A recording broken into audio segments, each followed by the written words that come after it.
Yes, seriously. I know it's weird, but Buzzworthy core Bumblebee is actually pretty good, especially for what he is. Now,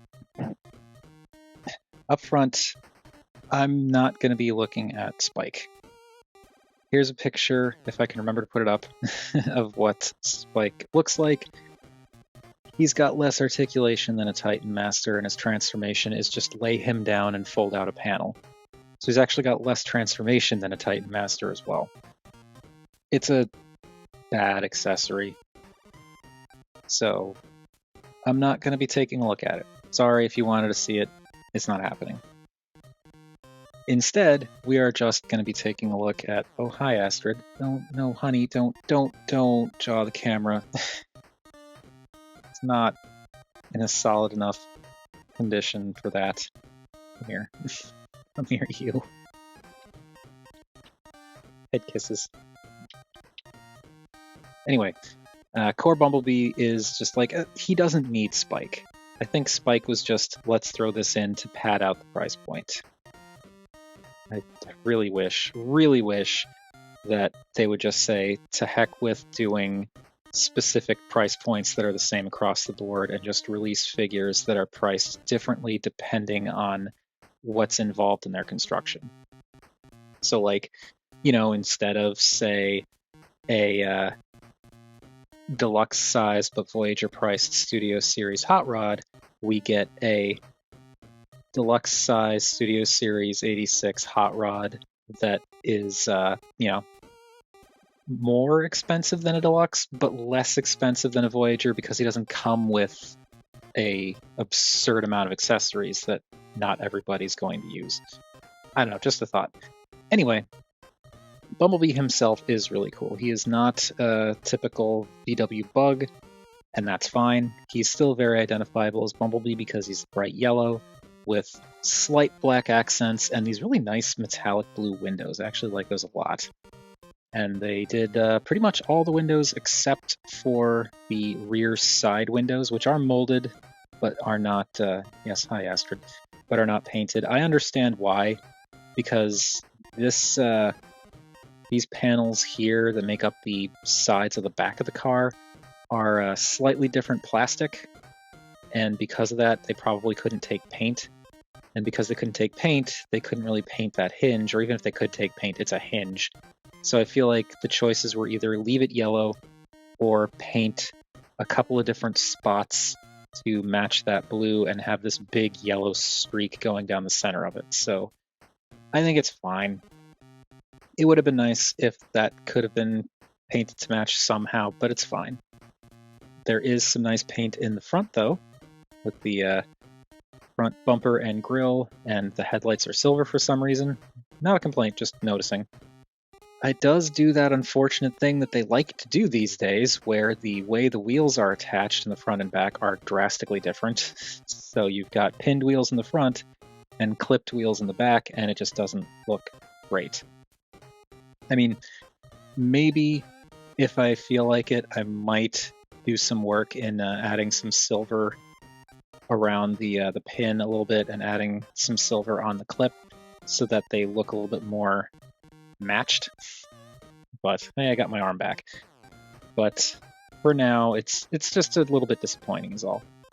And around back, it's also kind of disappointing because there's not really a lot back there. Like the molding is there. They even have this little panel that is very reminiscent of the G1 toy. Like, if we bring in the G1 toy, you can see that there's just straight up this square panel back there because that's where they had to put the head. But I like that they kind of homage that here.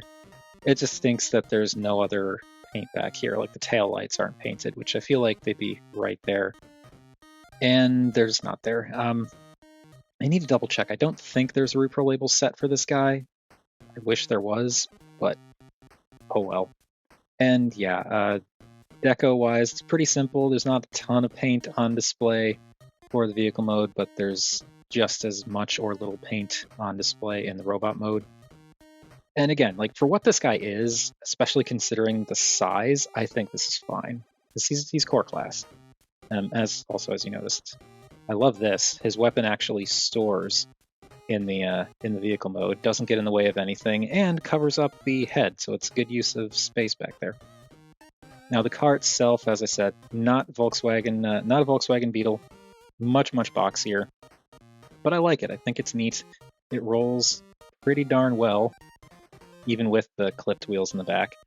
And it's just a fun little dude. He's also pretty fun to transform, but before we start looking at the transformation, we still have to go over his overall size. And as I said, he's rather small.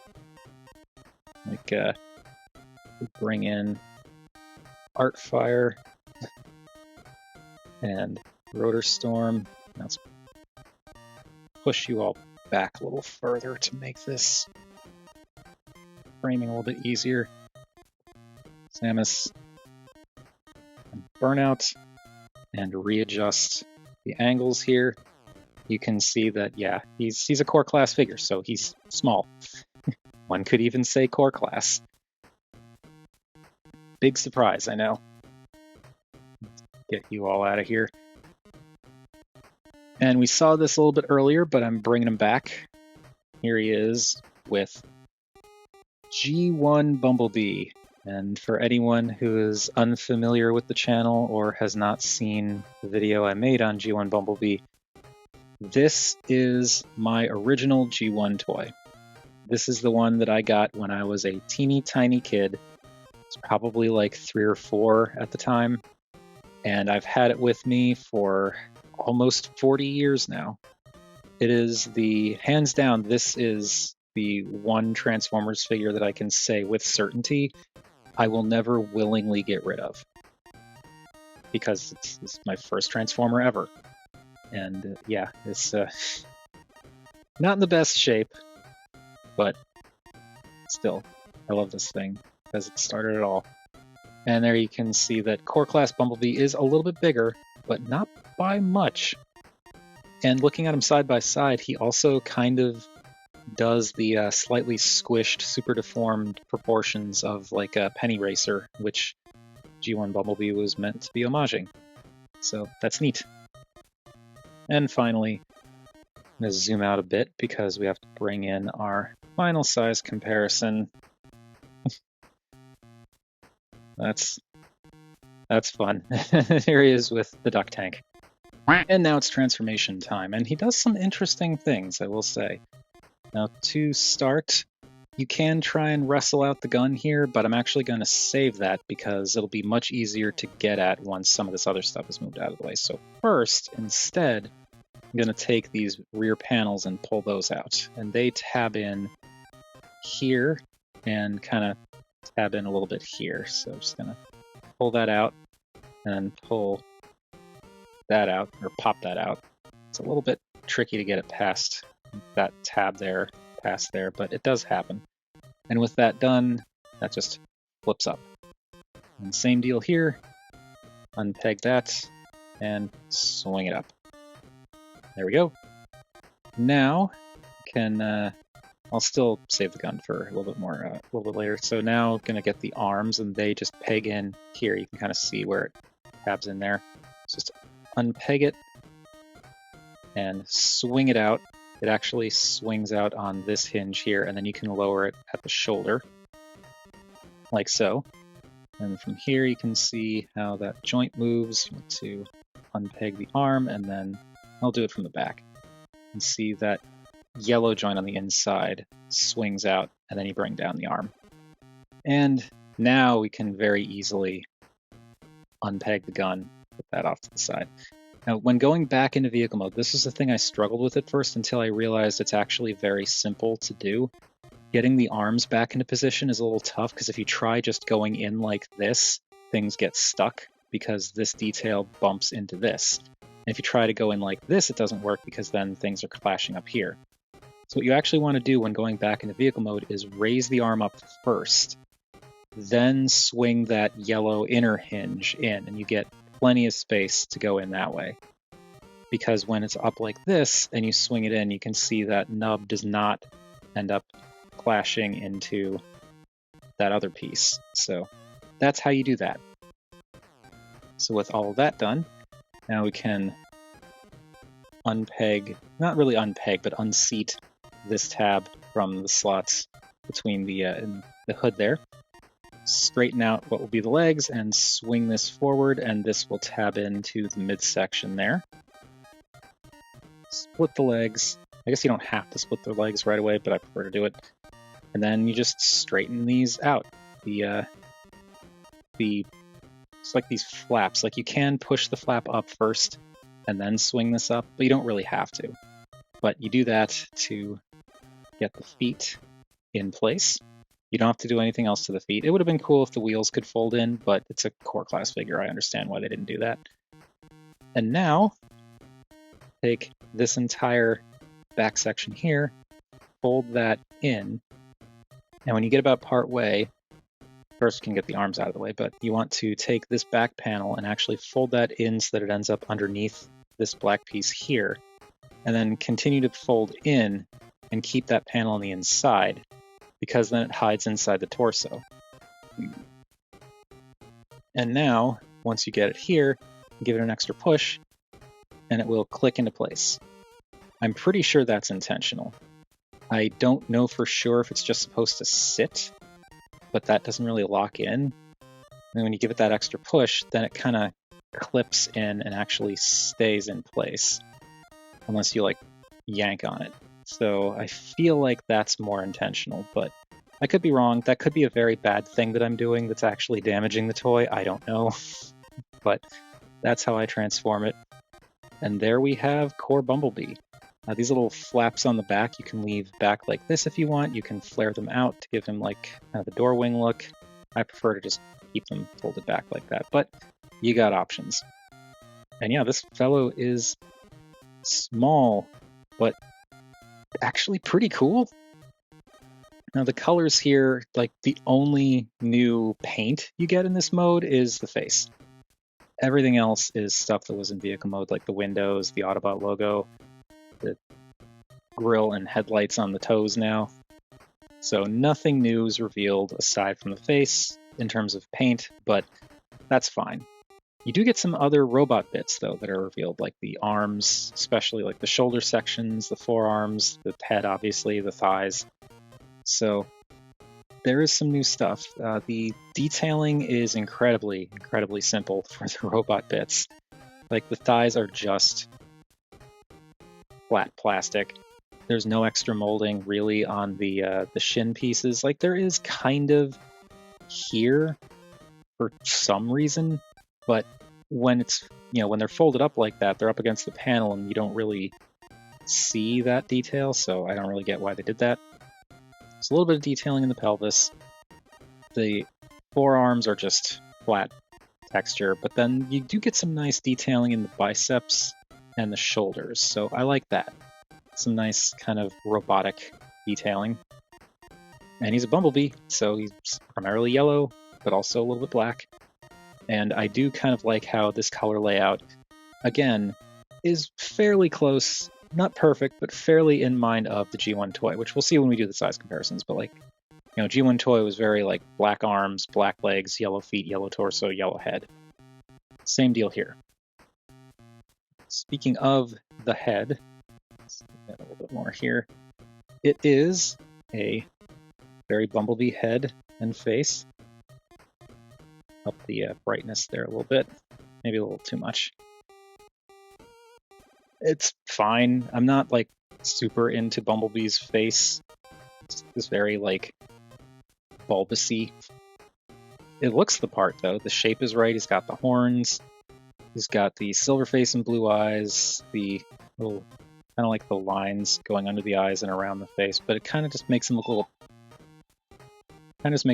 pudgy. And I think I have a package being delivered. Hang on.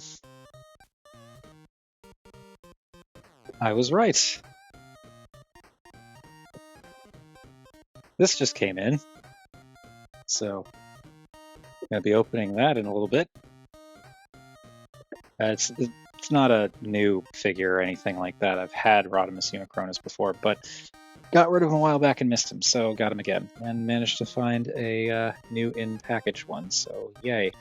Anyway, yeah, Bumblebee's head is fine for what it is.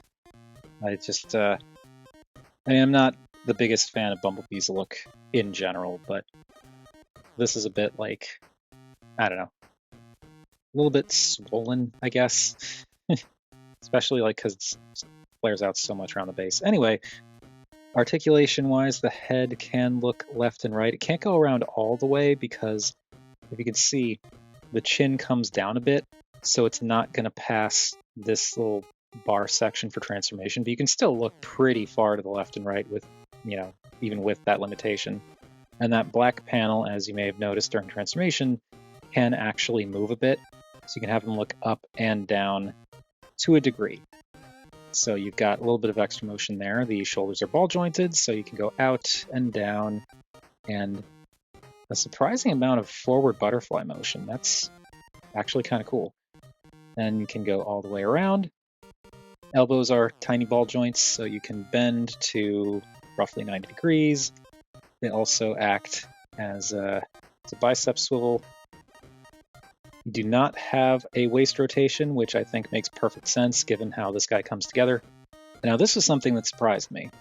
I was thinking, like, okay, it makes sense that he's a core class figure, so he's got the ball jointed hips, so they can go forward to about 90, and go back to a little past 90, and can go out to just about 90, which is great. And then you also get a pretty decent range of rotation using those ball joints. And I was ready to call that it. Like, okay, that's it for the thighs and hips because he's a core class figure. But he actually has thigh swivels. He has dedicated mushroom pegs in those thighs for thigh swivels, which just really impressed and surprised me. And it's also weird because, like, you get a surprising amount of rotation using just the ball joints, so that's cool. And for the knee bend, you get 90 degrees. You can also bend the toe down if you want to do that, so you can kind of make it look like he's got more of a bend going on there.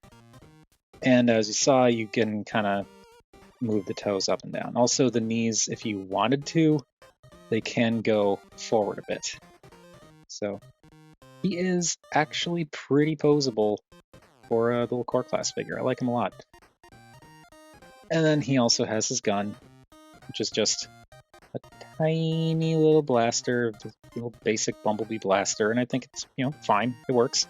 You can peg into either hand, and there you go. And he can pose and have his little Bumblebee-ness on display. I don't know what I'm saying. I'm just making words. But he's a neat little guy. I actually do think he is very cool. Very glad I got him. Because he's fun. He's simple, yes. Small, absolutely. But fun. I like fun.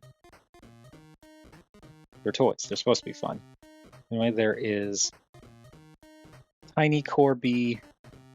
Bring in Artfire and Rotor Storm and Samus.